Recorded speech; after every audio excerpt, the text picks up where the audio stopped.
नमस्कार, मैं विवेक गुप्ता, एक तृणमूल कर्मी। आज हमारे बीच हैं धीरज पंडित जी, जो कि एक फिल्म निर्देशक और कलाकार भी हैं और इनके अंदर एक कवि भी छुपा हुआ है।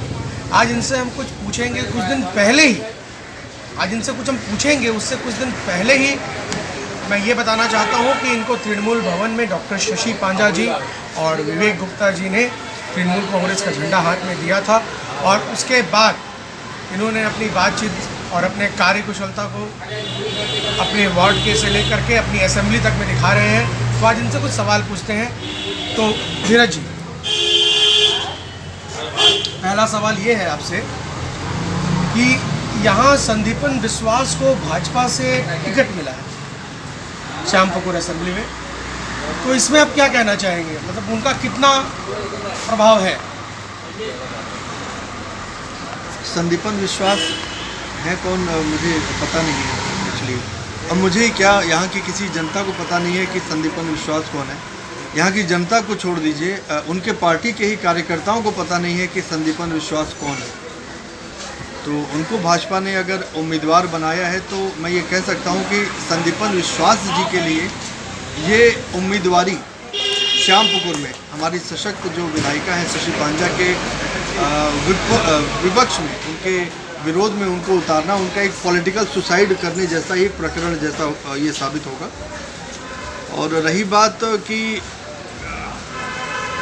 क्यों जनता यहाँ की चुनेंगे संदीपन विश्वास को, जबकि 10 साल का अनुभव हमारी विधायिका के हाथ में, उनको हर गली मोहल्ले नुक्कड़ के बारे में पता है। किस गली में, किस नुक्कड़ में, किस मोहल्ले में किस व्यक्ति को क्या परेशानी है, इसका इल्म उनको है, इसका आभास उनको है। 10 साल शासन करने का अनुभव उनके पास है। और जिस प्रकार से मैंने उनकी सादगी को देखा है, उनकी मानवता को देखा है, उनके ऑफिस में आप जाइए तो एक तो वो डॉक्टर हैं, सुबह 9 बजे से लेकर के 12 बजे तक वो किसको कैसा इलाज चाहिए, किसको क्या दवाइयाँ चाहिए, किसको किस हॉस्पिटल में ऑपरेशन करवाना चाहिए, कहाँ पैसे थोड़े कम लगेंगे, मुफ्त की दवाइयाँ कैसे उनको उपलब्ध हो। कई बार तो अपनी जेब से उनको पैसे भरते हुए हमने देखा है।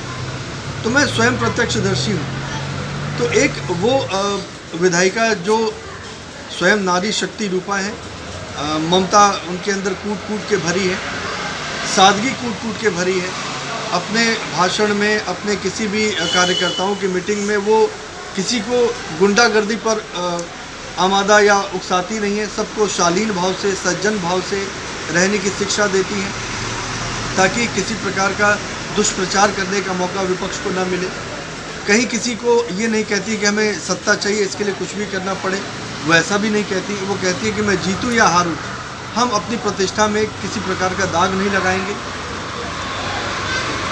और सबसे बड़ी चीज़ कि उनके पास कोई भी अपनी गुहार लेके जाता है तो वो ये नहीं देखती कि वो किस पार्टी के समर्थक हैं, उन्होंने हमें वोट दिया है या नहीं दिया है। हाँ, वो हमारी श्यामपुकुर असेंबली का एक नागरिक है और मैं उनकी विधायिका हूँ। ये सोच उनकी मुझे बहुत प्रभावित करती है। और सबसे बड़ी चीज़ कि वो 10 साल का अनुभव, ये बहुत मायने रखता है।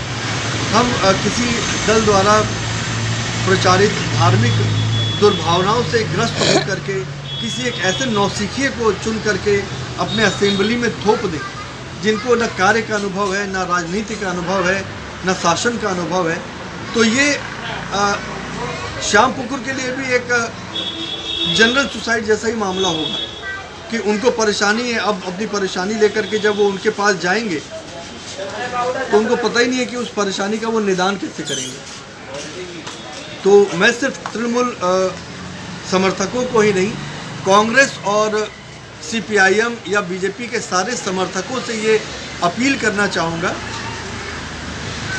कि किसी के भी बहकावे में, किसी के भी षड्यंत्र में ना आए। आपकी विधायिका बहुत सजग है, बहुत कर्मठ है। आप किसी भी विचारधारा से प्रभावित हो, लेकिन वोट शशि पांजा को ही दीजिएगा। इसी में श्यामपुकुर असेंबली का भला है। बस इतना ही कहना है। धन्यवाद।